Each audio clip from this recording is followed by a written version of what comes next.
All Hit Radio.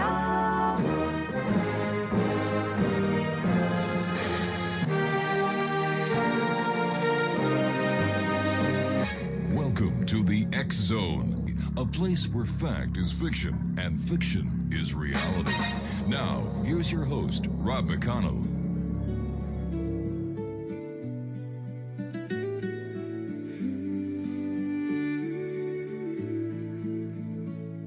There's a voice beyond the silence, a whisper on the wind, a light beyond the darkness where every journey begins. Some say goodbye forever, some say the story ends, but Mark hears another message from the love that transcends. Between the stars and memories beyond what eyes can see, there's a signal filled with wonder calling out to you and me.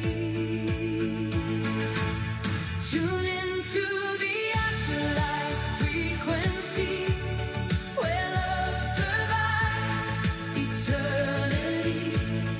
Every heartbeat, every soul, every story still unfolds across the veil through time and space. We are never far away on the afterlife frequency. Love lives on endlessly. An Oxford-trained attorney, a seeker of the truth, walking where science meets spirit, searching for living proof. From ancient lands and mysteries to messages from above, he reminds us we're connected by the endless power of love. Through signs and synchronicities, the departed still remain, sending hope across the heavens like sunshine after rain. Tune into the afterlife frequency, where love survives eternity. Every heartbeat, every soul, every story still unfolds across the veil through time and space. We are never far away on the afterlife frequency. Love lives on endlessly. A feather falls beside you, a song comes on the air, a dream that feels so real at night, a reminder someone's there. The bond can never be broken, not by distance, not by time. For every soul is energy and every light still shines. Tune into the afterlife frequency. Hear the song of infinity. Every loved one gone before still walks beside us evermore. Through every tear and every prayer, their loving presence lingers there on the afterlife frequency. We are one eternally. So listen to the silence and the love that sets us free. Oh, heaven's always speaking on the afterlife frequency.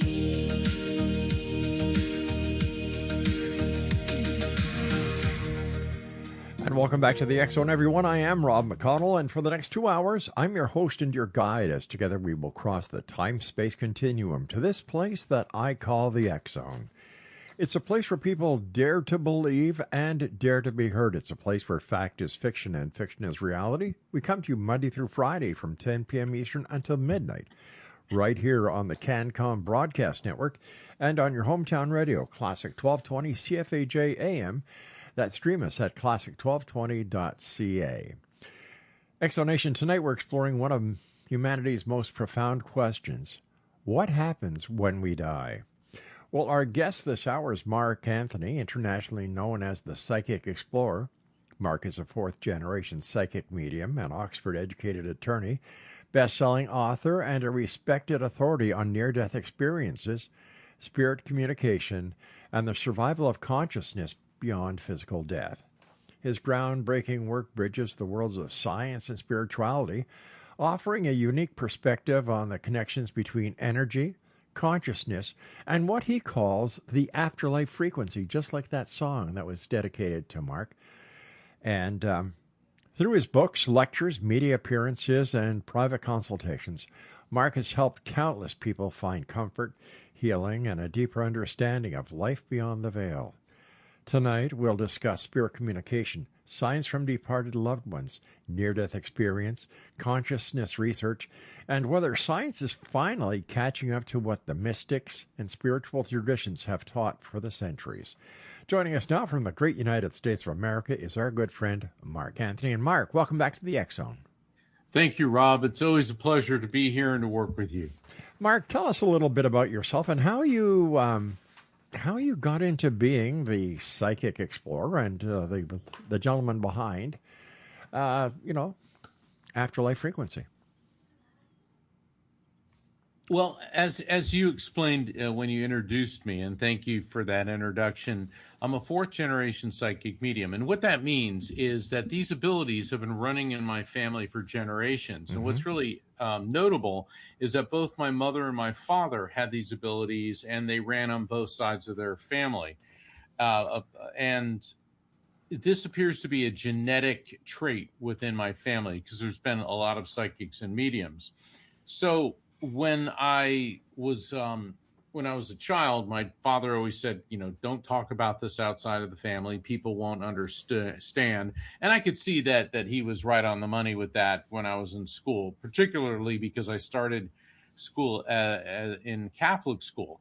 And when, here I am in first grade and I'm thinking, oh, they talk about angels and saints and spirits and all these type of entities that I was already familiar with because I'd seen them. But then I started hearing the other things that they were saying, and I realized, yeah, it's probably good if I don't talk about this. But as I got older, Rob, I had contemplated going into the clergy because that's not unusual for mediums to be drawn to the spiritual. But I felt there were too many rules and regulations. So I ended up in law. Now, that's something I've never been able to figure out. If I felt there was too many rules and regulations in the clergy, but I ended up in the legal profession, which is the source of all the rules and regulations throughout our lives. So that's one of the great ironies of my life, if you will. Long story short, after practicing law for 2 decades, I left that to focus entirely on my spiritual work.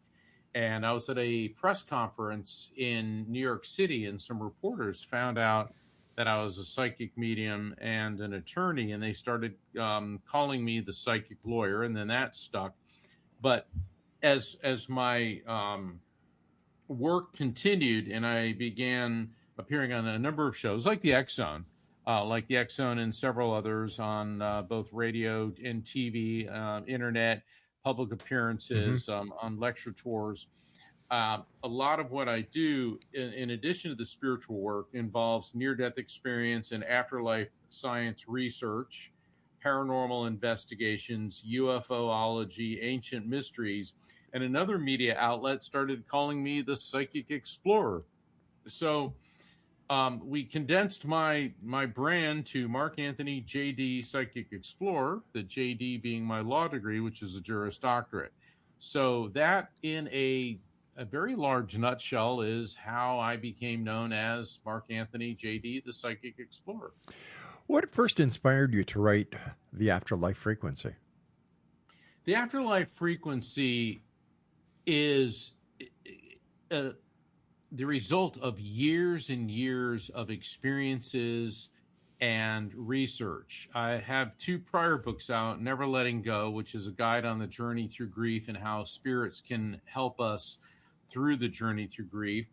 That led to Evidence of Eternity because people began, when I was on the Never Letting Go tour, to ask me questions about the science behind spirit communication, and is there a God? Is there a hell, a heaven? Is there reincarnation? Do animals have souls? And so I started keeping track of those questions.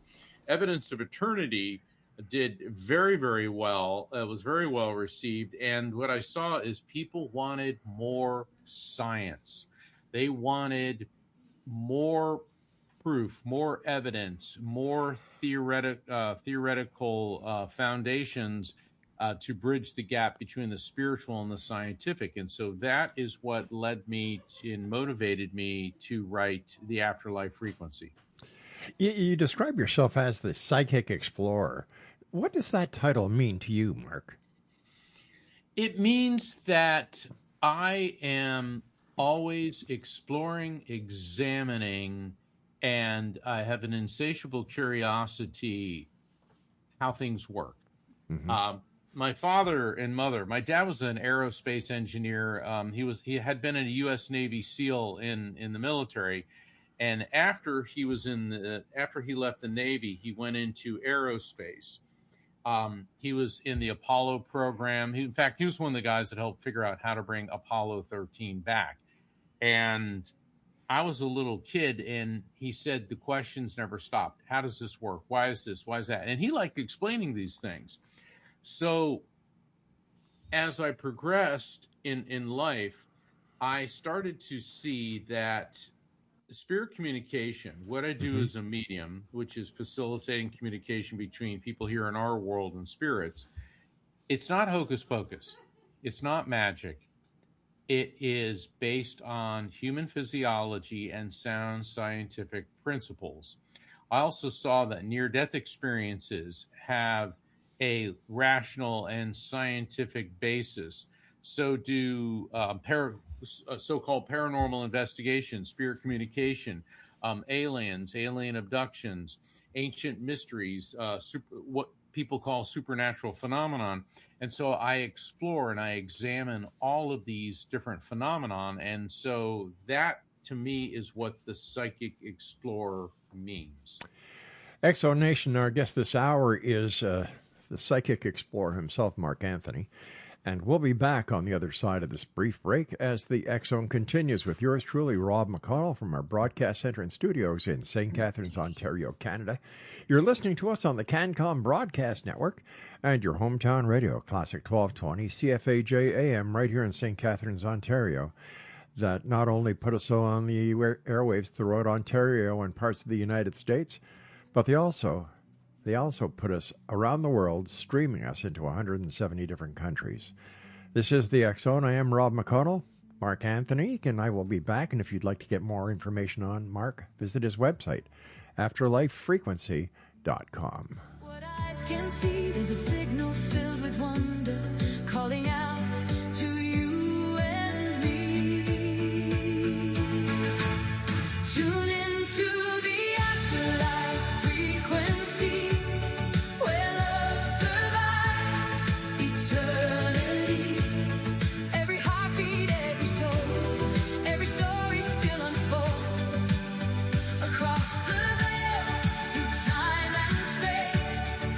We are never far away on the afterlife frequency. Love lives on.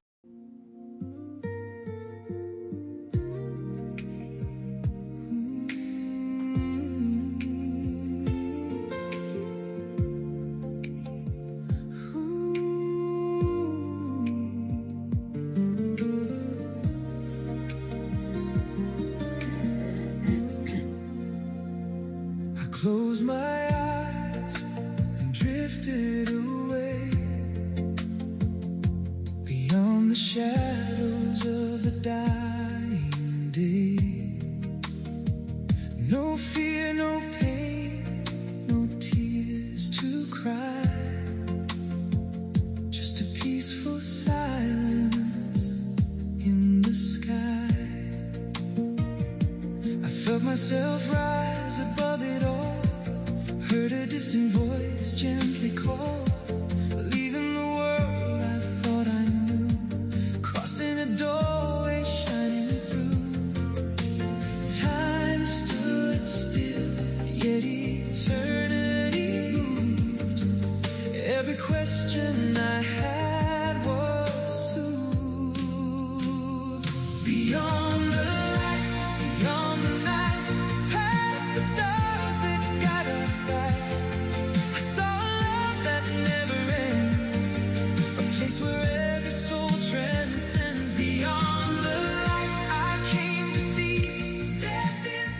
Exo Nation, our guest is Mark Anthony. His website is afterlifefrequency.com.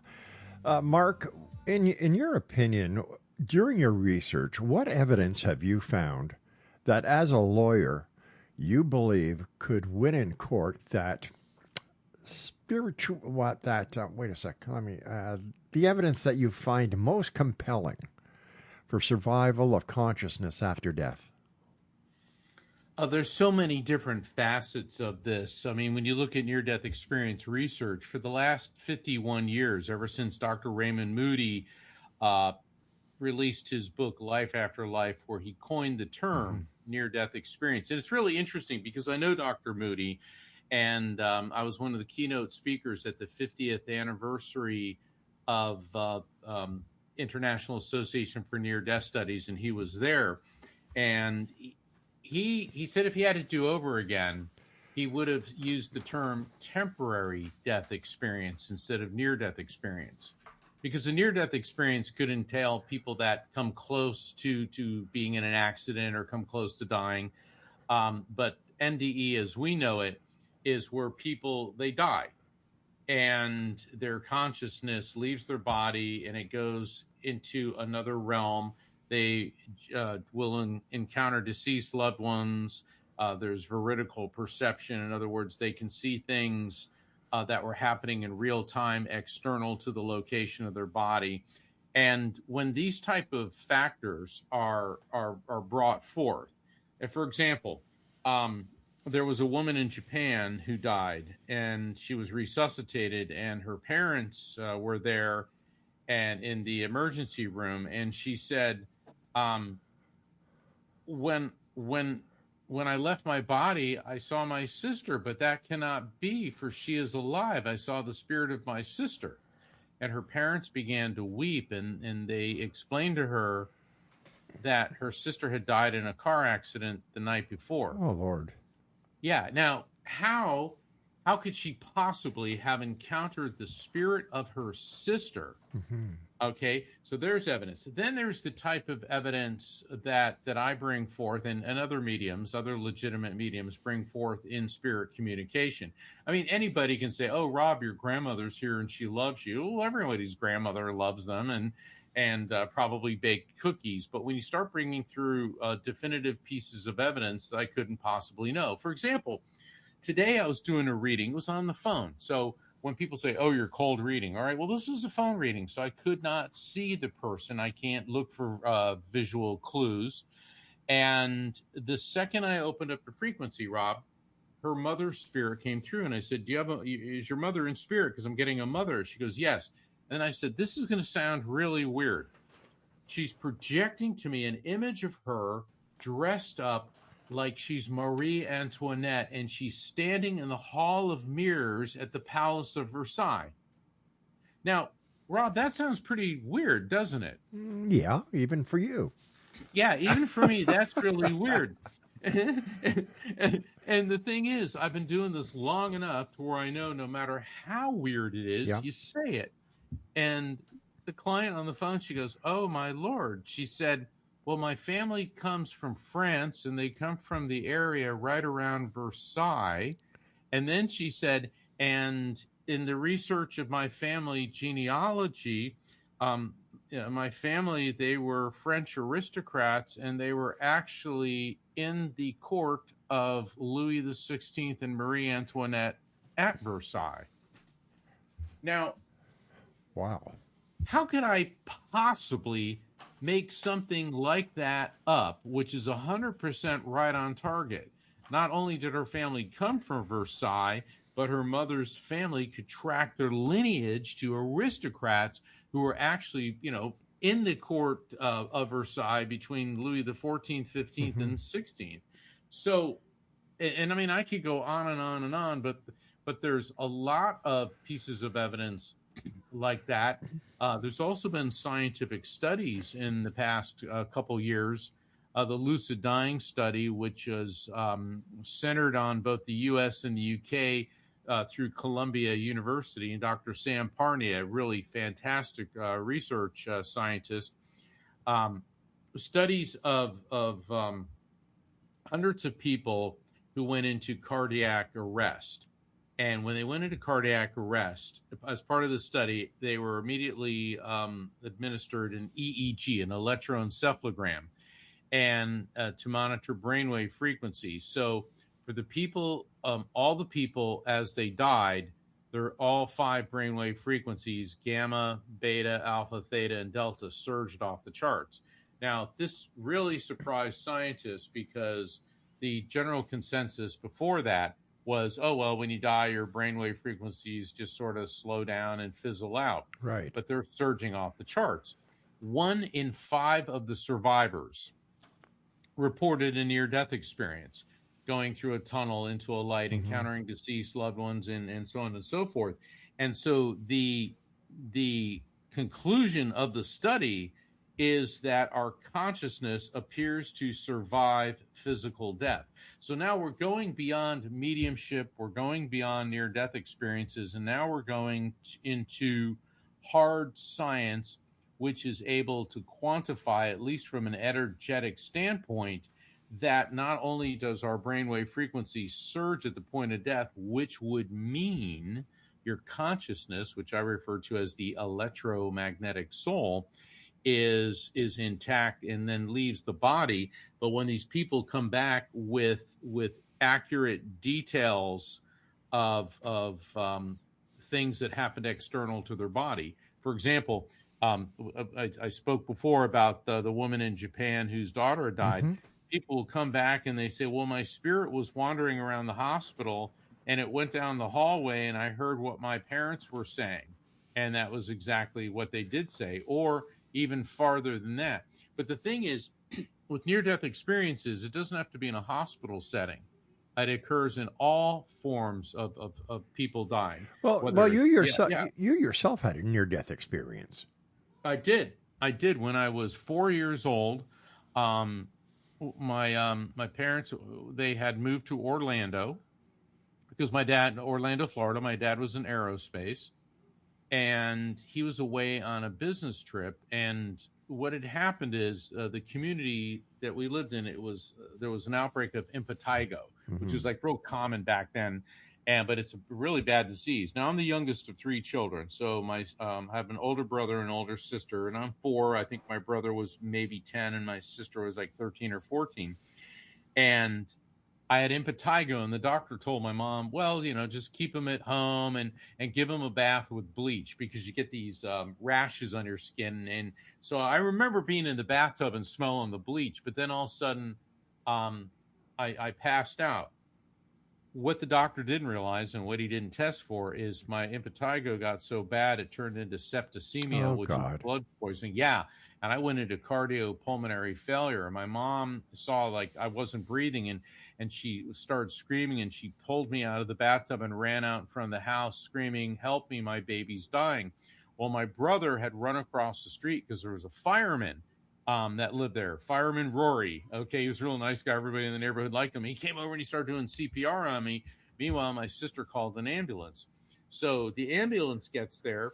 They put me in the ambulance. My mom jumps in with them, and they put an oxygen mask on me. But the door to the ambulance slammed shut on the oxygen hose. Oh, God. And all of a sudden they lost me. And my mother said, the paramedic says, we lost him.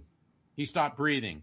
And so I shot out of the ceiling of the roof of the ambulance. Now, that was my spirit, because I remember hovering above Orange Blossom Trail, which is and still is a main thoroughfare in Orlando, and I could see the ambulance zooming down the road with the numbers on the top of the ambulance. And I remember, even as a little kid, I mean, I knew what numbers were. I was 4. I was a pretty bright kid. And I'm thinking, why are there numbers on the top of an ambulance? I found out later in life that that's so helicopters can identify both police cars and ambulances, like which unit they are from the numbers. Yep. So a lot more happened there. And if the listeners want to find out what happened, you're going to have to get my book, The Afterlife Frequency. You devil, you. So what role did your near-death experience play in shaping your life path? Oh, everything. everything. The interesting thing is people that have an NDE tend to develop psychic abilities or enhanced abilities after that.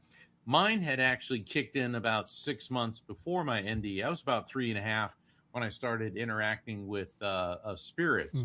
So it may have been just an overall part of my spiritual experience, or maybe it was an enhancer. But from a very early age, Rob, it demonstrated to me that life is more than just our bodies. Also, even though I was raised in a parochial school, my mother was Catholic, my father was Baptist, but even so, because they both had mediumistic abilities, it gave me an interfaith approach. In other words, we never said, well, we're Christian, we're superior to people who are Jewish or Muslim or Hindu or Buddhist. We never did that.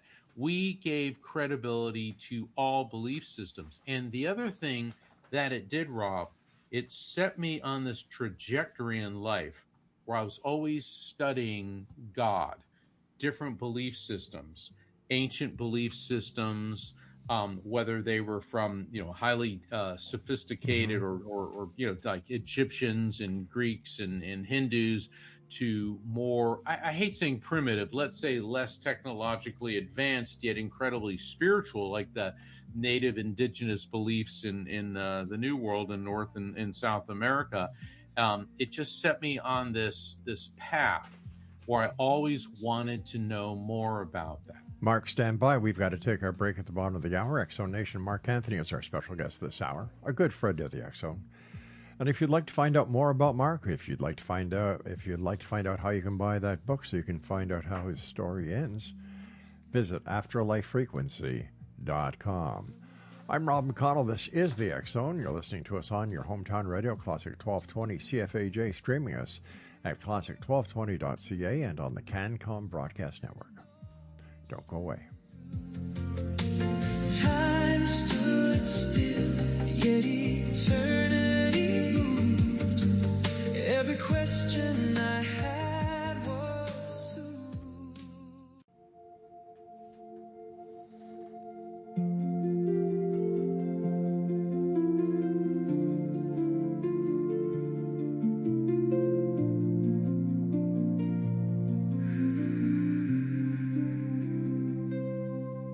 When the world grows quiet and the daylight fades, we drift through the doorway that the moonlight made.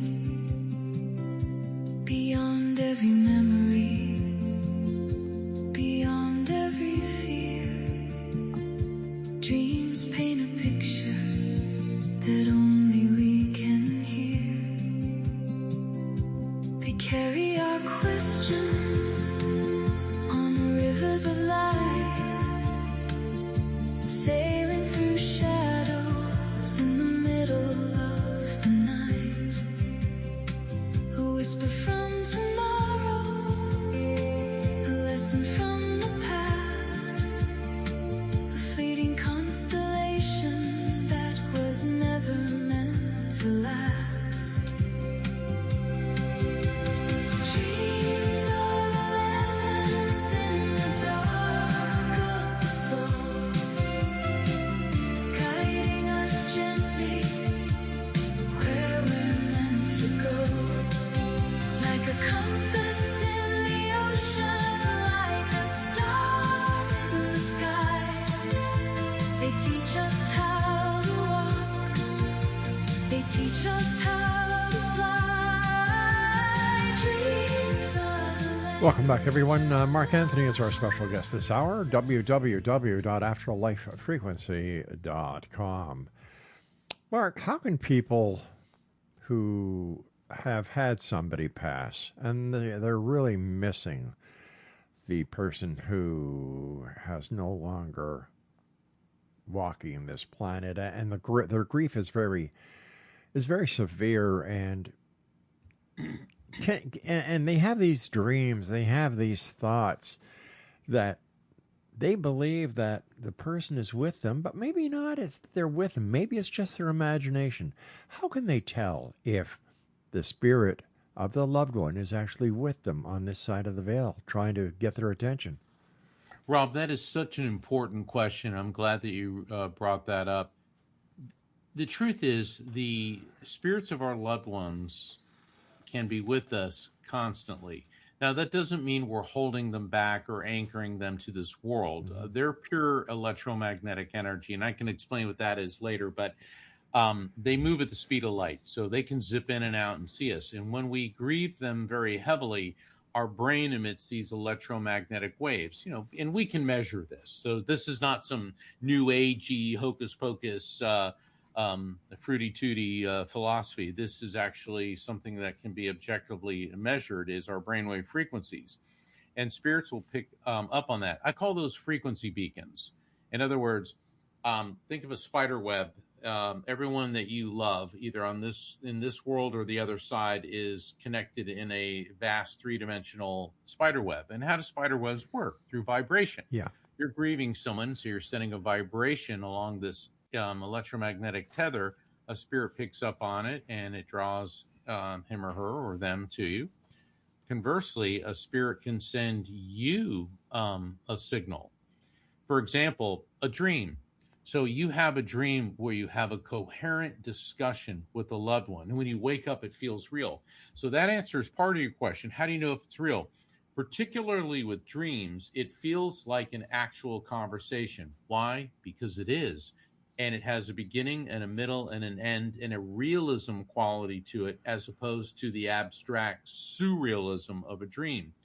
Feeling the presence of a loved one around you, that's a very clear sign, and it's more than fanciful thinking.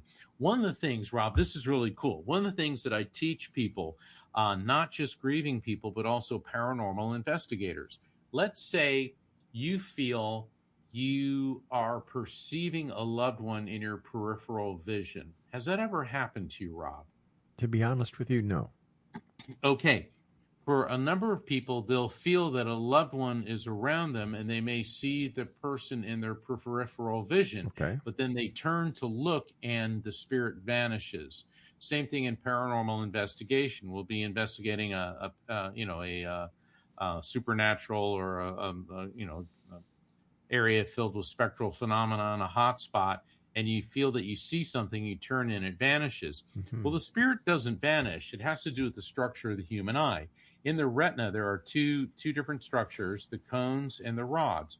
Cones are at the center of the retina, and they govern daytime vision, color, and details. On the periphery of the retina are rods, which govern light and dark and subtle patterns. And it's like when you try to look at a comet directly, you have a hard time looking at it. You have to observe a comet through your peripheral vision. This is a technique astronomers have developed known as averted vision. Well, averted vision applies to looking at spirits.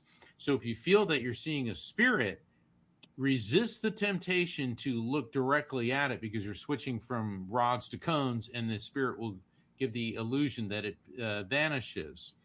And that's also why in literature and in art, spirits are depicted as hazy, gray. Why? Because the cones are what see color. The rods only see light and dark. Now, the other thing is, let's say you're suddenly prompted to turn on the radio, and there's that song. Now, that song that makes you think of your loved one. What if all of a sudden you smell a familiar scent, or maybe a perfume, your mother's perfume, or a scent associated with a loved one who died, but there's no source for it? These are other forms of frequency beacons. I describe both of these in these phenomena in both my books, Evidence of Eternity and in the Afterlife Frequency. I also want to, for people who are grieving the loss of a child, please consider joining Helping Parents Heal. Helping Parents Heal is a beautiful organization, Rob, that I'm very honored to work with. It's a nonprofit organization that spans the globe. I'm going to be one of their keynote speakers at their conference in Phoenix, Arizona in late August this year. So for people who are coping with the devastating, crushing loss of a child, visit helpingparentsheal.org. And let me tell you, I thank God every day, the divine power, we call God every day for these abilities that I've been entrusted with. But there is no more humbling honor than there is to work in the service of parents who've lost children.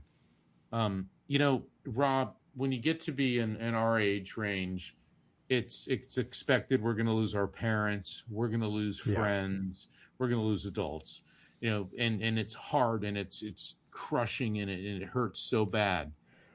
But that's to be expected. But losing a child, there aren't words capable of describing this. I know that firsthand because just a couple of summers ago, our daughter lost her little one day before the doctor was to perform a cesarean on her.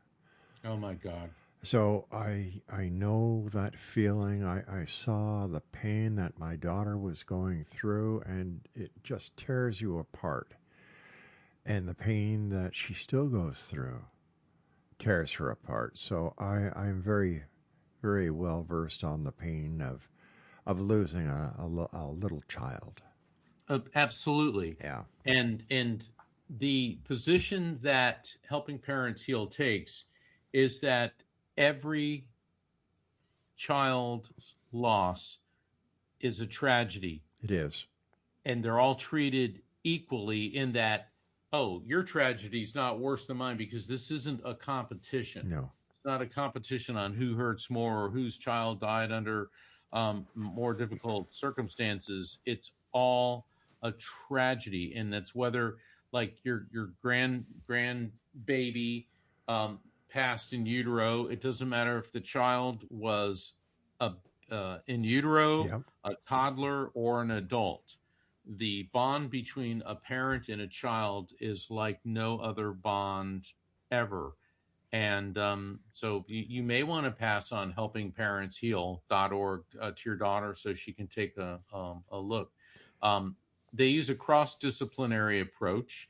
They just don't, yes, they use mediumship, but there's online events, there's local organizations all over the world. There's the conferences, and the focus is that nobody should go through losing a child. Nobody should go through that alone. No. And it just doesn't affect the parents of the child. The ripple effect through the family is just as devastating. And I can't describe the pain that I felt when I was with my dad and Laura. We were sitting at the kitchen table and I got a call, and it was somebody letting me know that our little granddaughter, who we were looking forward to meeting when we got back to Ontario, my pet dad lives in Quebec, had passed. I said, whoa, what do you mean? She's not born until tomorrow. And they said, well, Rob, there's been issues, and the little baby died before the cesarean took place. It was devastating for the entire family. It was the worst phone call I have received to date. And then having to be with my daughter and grieving, and the rest of the family that's grieving, and it's just a horrific thing. And I can't express to you and to anyone else out there who has a child or grandchild, I hope it never happens to you. Yeah, and it sets into motion such a complex chain of events. Mm-hmm. You can spend your entire life wondering, how can God do this to me? Yep. What is the sense of this? What is the justice of this? What did I do? What did my child do to deserve this? And it's not uncommon. It's very, very common for parents to have a sense of guilt, even if it's absolutely not their fault. Like, it's Exactly. not your daughter's fault, Yeah. not her husband's fault. Yeah. But still, it's natural for parents to feel guilt. We all want to feel like we're a superhero, that we could have swung in at the last moment and changed things and saved things. And these are all very normal and natural feelings, but they're also the ones that can suck every form of joy and happiness out of your life. And you can recover from this. That's what Helping Parents Heal teaches. It's a lifelong process that you go through, Mm-hmm. and that recovery is possible. I'm not saying that it's easy. No. It's like climbing, a rock cliff with your bare hands. I mean, it's going to hurt. It's going to be painful, and you're going to slip. And for every Hey, Mark, every, I hate to do this. I'd love to continue this conversation on the problem. other side of this break. This is the X Zone. I'm Rob McConnell, and we're coming to you on the CanCon Broadcast Network and on your hometown radio, Classic 1220 CFAJ AM, that stream us around the world on classic1220.ca. On rivers of light, sailing through shadows in the middle of the night, a whisper from tomorrow, a lesson from the past, a fleeting constellation.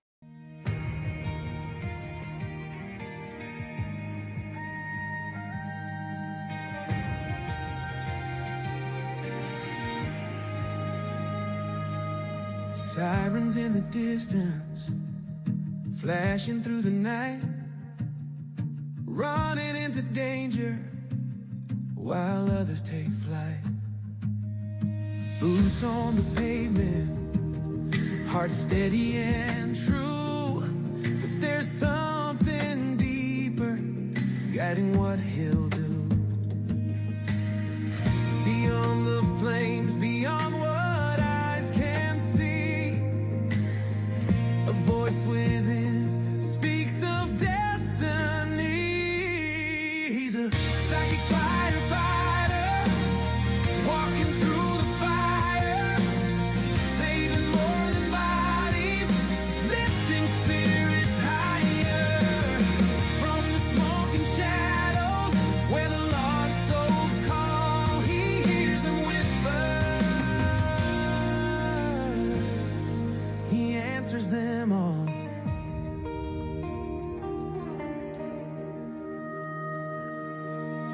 Through the heat and Welcome back, everyone. Mark Anthony is our special guest of this hour, www.afterlifefrequency.com. And Mark, as always, thank you so much for coming on the show. A great pleasure talking to you again, my friend. Before we get back to this subject of afterlife communication and how to communicate with one, and how you can help out with that, where are you going to be speaking this in the next couple of months for our listeners and viewers may be able to catch you live on stage? Well, I'm going to be in Houston in a couple weeks. In fact, on July 24th and 25th, I'll be at Body, Mind, and Soul of Houston. And then in August, I will be in Phoenix for the Helping Parents Heal biannual convention. And that will also be live streaming. I'm going to be conducting a light circle, online light circle, which is limited to 6 people on Saturday, August 1st. To find out about all these, invite everyone to visit my website, which is afterlifefrequency.com. Please sign up for the newsletter. That'll keep you up to date because I'm constantly on tour and I've got all sorts of really great events. I do a live stream show every Thursday at 7 p.m. Eastern, 4 p.m. Pacific, The Psychic and the Doc. My co-host, Dr. Pat, is a world-renowned behavioral psychologist. We take calls from listeners. I do readings. Dr. Pat helps people with her amazing gift of intuition and street-smart sensibility. And you can find out about all of that at afterlifefrequency.com. Now, Mark, for Helping Parents Heal, what's the website for that? That is helpingparentsheal.org. Okay. And it's .org because it's a nonprofit organization. And it has been just such an honor to work with helping parents heal. And I've met the most incredible, the most resilient, the most fascinating, and some of the deepest people imaginable. And the thing is, and it's like your daughter, Rob, being a parent who's lost a child is the most exclusive club in the world that no one ever wanted to be a member of. That is so true. Mark, you and I have talked in the past about deathbed visions, but I'd like to ask you, how do deathbed visions fit into our understanding of consciousness after life? Yes, immensely. Yeah. Deathbed visions, they also provide concrete proof of life after death. What a DBV, a deathbed vision is when people are transitioning, when they're going to die, they will start saying, oh my gosh, I'm seeing Aunt Martha, I'm seeing Cousin Joe. They begin to see spirits of people who've passed.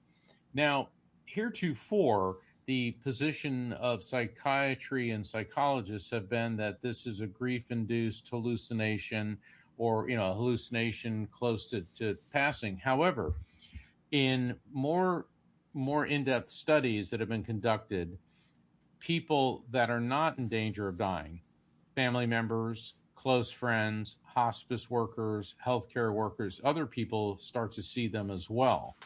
And what's happening is the brainwave frequency of the person who is transitioning is beginning to expand because their soul's going to be leaving the body. And so they're interfacing with the vibrational frequency of this other dimension that I call the afterlife frequency. Well, people in close proximity to that, their brainwave frequencies start picking up on all of this. And I've been at the bedside of a number of people who were in the active process of dying, and I was able to perceive the spirits that were coming through. In one case, I picked up on, I think it was 23 spirits, and the woman who was passing, her children were able to identify 21 of them. And the bizarre thing was, one of them was this orange tabby cat, and I kept hearing Harpo, Harpo. And her son said, my mother had a orange tabby cat named Harpo that died like 30 years ago. So the spirit of her cat was one of the entities that was going to greet her when she transitioned. And I find this very comforting. I mean, think about it. You're getting ready to leave this world, and there's people that love you coming to greet you. Now, I got two real. Steve Jobs, founder of Apple. Yeah. When he was dying, his last couple moments, he looked up and said, oh, wow, oh, wow, oh, wow. And his family members said he was looking and interacting with something that was just incredible. Now, Betty White, okay, the last of the Golden Girls. I mean, Betty White was almost 100 years old. She's like 2 weeks shy of being 100 years old. She was married to talk show host Alan Ludden. Yeah. I think they met like back in the 60s, and they were married for like 20 years, and they were inseparable. They were soulmates, love of her life. After Alan died, she just was devastated and never remarried. Well, on her deathbed, and this was verified not only by her caretaker, but by her good friend, actress Vicki Lawrence, who played Mama's Family, and she was on the Carol Burnett show, that in Betty White's last moment, she looked up, smiled, and said, Alan. And then she passed. Oh, Lord. Isn't that amazing? It is so amazing that it just opens up the possibilities to what is out there and what we're really all part of. It's very easy, and I understand the position of skeptics and the atheists that, when you're dead, you're dead. But you got to look to the laws of physics. Energy is neither created nor destroyed, only transferred from one form to another. It is my belief that our electromagnetic soul, the energy that is housed in our brain, okay, the brain's like a computer hard drive that hosts the program that is our soul, is a coherent quantum field. and that when it leaves our body, in other words, when you die, you take you with you. And if you look at the laws of physics, energy is neither created nor destroyed, only transferred from one form to another. So who and what we are is getting transferred to another dimension. And it appears that, not only it appears, I know this because I do it every day pretty much, we can communicate with these souls. And it's very comforting. So people say, oh, you're just making that up to make people feel better, blah, blah, blah, blah, blah. Well, first off, I wouldn't do that. And secondly, if I wasn't convinced it wasn't real, then I wouldn't do this. And I've just seen too many things in my travels, in my examinations, in my life that defy materialistic, what they call Newtonian reductive materialism, that, you know, when you die, that's it. I have seen way too many things to justify that we go on beyond physical death. We've got about 3 minutes left, Mark. Quickly, what are the most important and exciting developments currently taking place in consciousness research? I think that the enhanced and ongoing studies with near-death experience and brainwave frequencies, in other words, scientists are beginning to quantify the electromagnetic field as it leaves your body. I know Dr. Gary Schwartz, Professor Emeritus of University of Arizona, his team is working on the soul phone, which is technology to communicate directly with spirits.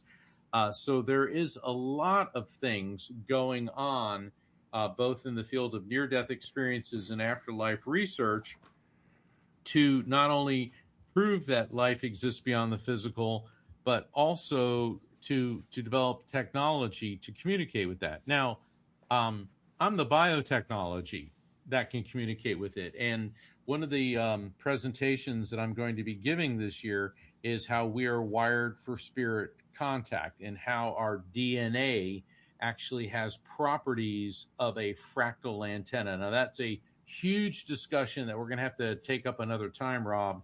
But put it this way, science is moving definitely in the direction of proving that we continue on beyond physical death and that we're capable physiologically and scientifically of communicating with spirits of our loved ones and other spirits who are, you know, beyond the physical realm. For those people who have had the opportunity of reading your book, The Afterlife Frequency, and those who are going to buy it, what do you hope readers take away from the book? That the divine energy we refer to as God exists. There's something much greater that flows through all of us, connects us.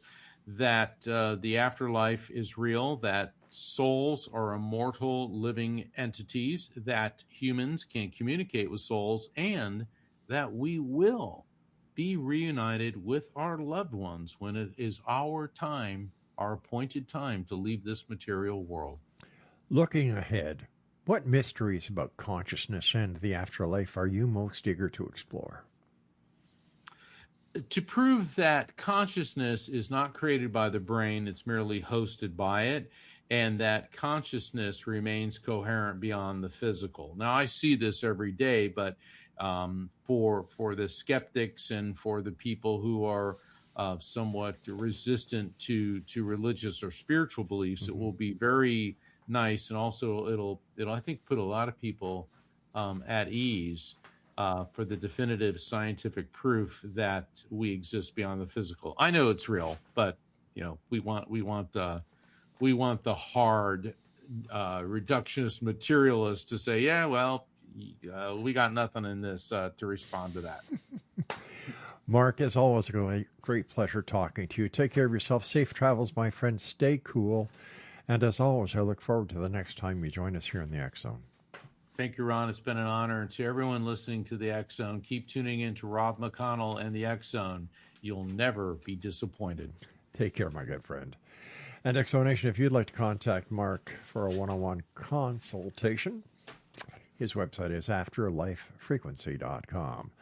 I'll be back on the other side as we continue investigating the world of the paranormal and the science of parapsychology right here in the X Zone, Monday through Friday from 10 p.m. Eastern until midnight on the CanCom Broadcast Network and your hometown radio, Classic 1220, CFAJ AM, streaming us around the world on classic1220.ca.